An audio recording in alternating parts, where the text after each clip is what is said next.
ওরে বাবারে, বাঁচাও আমায়, আমি আর কোনোদিন আখ চুরি করতে আসবো না। তাড়াতাড়ি পালাও এখান থেকে, তাড়াতাড়ি পালাও।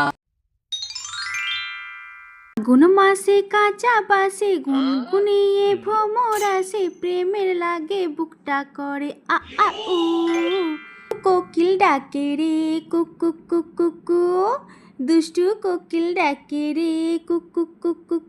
আরে আরে এই সিফা, দাঁড়া দাঁড়া, তোদের কি মনে রং লেগেছে নাকি রে? এইভাবে গান গাইতে গান গাইতে কোথায় যাচ্ছিস রে? তাই এত রং কোথা থেকে আসে শুনি?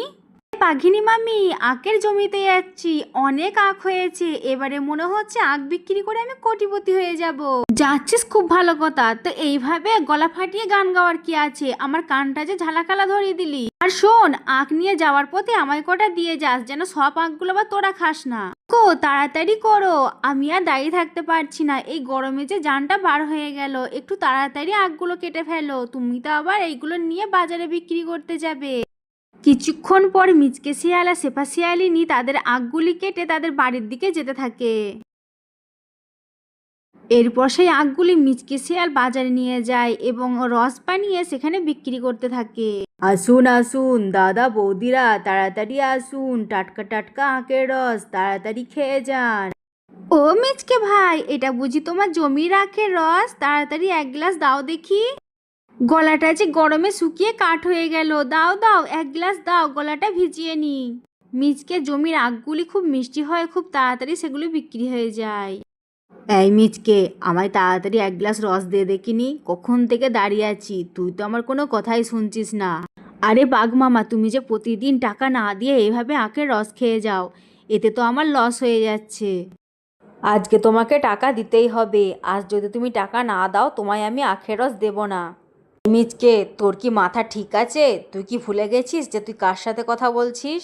তোর এত বড় সাহস, তুই আমার থেকে টাকা চাইছিস? দাঁড়া, তুই কিভাবে যে রসের ব্যবসা করিস আমিও দেখে নেব। আরে বাঘ মামা, তুমি এত রেগে যাচ্ছ কেন? এত রেগে গেলে হবে? তুমিই বলো না, আমি যদি প্রতিদিন এইভাবে বাকিতে আখের রস দিতে থাকি তাহলে কি আমার ব্যবসাটা চলবে? তুমিই বলো। আমার থেকে রস নিতে হলে তোমায় টাকা দিয়ে নিতে হবে মামা। মিচকে, এটা কিন্তু তুই ঠিক করলি না, তুই যে কিভাবে এখানে আখ বিক্রি করিস আমিও দেখে নেব। আরে আরে মামা মামা দাঁড়াও, যেও না, আখের রস খাবে না, খেয়ে যাও। ওগো শুনছো, ওই মিচকে আর মিচকের বউ শেফা দুজনে তো আখ চাষ করেছে। আমি যে কত আখ খেতে ভালোবাসি, আমি ওদের কতবার করে বললাম আমায় একটু আখ দিয়ে যেতে, আমার কথাই তো ওরা কোনো পাত্তাই দিল না। তুমি আমায় কিছু আখ কিনে এনে দাও না। হ্যাঁ গিন্নি, আখ যে আমারও খুব পছন্দের, কিন্তু মিচকে যে আজ আমার সাথে খারাপ ব্যবহার করেছে তোমায় আর কি বলবো।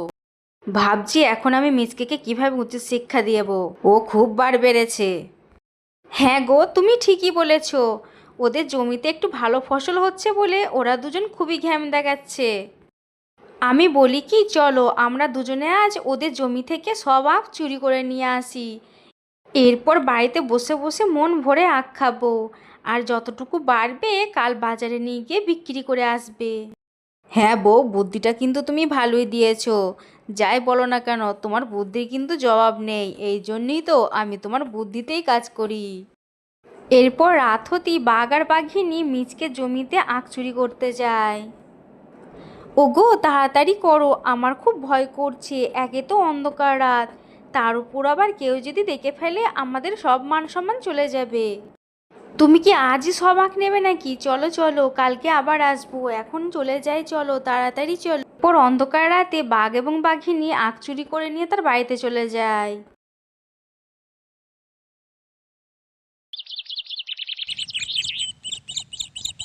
পরের দিন সকালে মিচকে শিয়াল এবং শেফা শিয়ালিনী তাদের আখের জমিতে গিয়ে দেখে সব আখ চুরি হয়ে গেছে। ওগো, এ আমাদের কি সর্বনাশ হয়ে গেল গো, আমাদের জমির যে সব আখগুলিকে চুরি করে নিয়ে গেছে। তো কষ্টের ফসল, কত টাকা পয়সা খরচ করেছি এই আখগুলোর পিছনে, আমার যে সব স্বপ্ন মাটি হয়ে গেল। গিন্নি, তুমি এত চিন্তা করো না, দেখবে আল্লাহ সব ঠিক করে দেবে।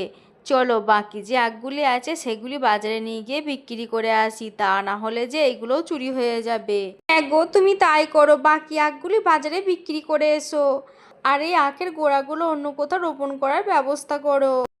আর আমাদের এই এত বড় সর্বনাশ কে করলো গো? কে করতে পারে বলো দেখিনি আমাদের সাথে এমন?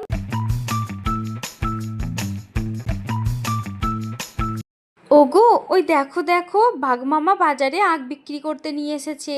এই আখগুলি আমাদের জমির আখের মতো লাগছে না? তাহলে কি বাঘমামাই আমাদের জমির আখগুলি চুরি করে নিয়ে এসেছে? হ্যাঁ বউ, হতেও পারে। কালকে যে আমি বাঘমামাকে আর আখের রস ফ্রিতে খাওয়াইনি, আমার সাথে কাল একটু কথা কাটাকাটিও হয়েছে। কিন্তু তাই বলে বাঘমামা কি এইভাবে আমার ফসল চুরি করবে? হ্যাঁ গো, আমিও তো সেটাই ভাবছি। আমি গিয়ে একটু বাঘমামাকে জিজ্ঞাসা করে দেখি। আরে বাঘমামা, আপনি তো দেখছি আখের ব্যবসা শুরু করেছেন, তো এই আখগুলি কোথায় পেলেন শুনি? নিশ্চয়ই এগুলি আপনি আমাদের জমি থেকে চুরি করেছেন, তাই না? কাল রাতে আমাদের জমির সমস্ত আখ চুরি হয়েছে, এমন কিভাবে করতে পারলেন আপনি? এই শেফা, তোর মাথা ঠিক আছে তো? তুই কার সাথে কথা বলছিস? আমার মনে হচ্ছে তুই ভুলে যাচ্ছিস। আমি তোদের জমি থেকে আখ চুরি করতে যাব কেন? এই বনে তোদের ছাড়া কি আর কারো জমি নেই? ওগো, আমার মাথায় একটা বুদ্ধি এসেছে। আমাদের যে অবশিষ্ট আখগুলি আছে আমরা এই পুকুরে রোপণ করে দিই চলো। আর পুকুরে আখগুলি রোপণ করে পুকুরে কিছু কাঁকড়া ছেড়ে দেব, যাতে আমাদের আখগুলিকেও চুরি করতে আসলে কাঁকড়াগুলি তাদের উপযুক্ত শাস্তি দেয়। বাঘমামা আখ চুরি করতে আসবে না, তাড়াতাড়ি এসো, বুঝবে মজা। কাঁকড়াগুলির কামড় খেলে তোমার চুরি করার স্বাদ জম্মের মতো বেরিয়ে যাবে, হা হা হা হা। এরপর রাত হতেই বাঘ আর বাঘিনী আসে আবার চুরি করতে।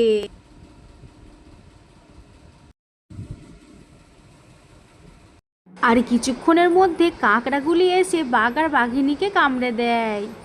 ওরে বাবারে, ওরে মারে, আমাদের যে কাঁকড়াগুলি মেরে ফেললো, বাঁচাও আমাদের, বাঁচাও। আমরা আর আখ চুরি করতে আসবো না, আমাদের কে আছো বাঁচাও, এই কাঁকড়ার হাত থেকে বাঁচাও।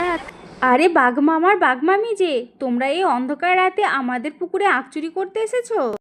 তোমাদের চেঁচামেচিতে আমরা যে ঘরে আর থাকতে পারলাম না, উচিত শিক্ষা হয়েছে তোমাদের।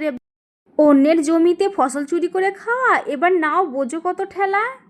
ওরে মিচকে, ওরে সিপা, আমাদের ছেড়ে দে, তোদের এই কাঁকড়াগুলি যে আমাদের মেরে ফেললো, আর কোনো দিন তোদের পুকুরে চাক চুরি করতে আসবো না। আমাদের বাঁচা, এই কাঁকড়ার হাত থেকে আমাদের বাঁচা, আমাদের উচিত শিক্ষা হয়েছে। আমরা তো জানতাম তোমরা তোমাদের লোভ সামলাতে পারবে না, তাই তো পুকুরে কাঁকড়া ছেড়ে দিয়েছি। এবার নাও বোঝো ঠেলা, হা হা হা হা।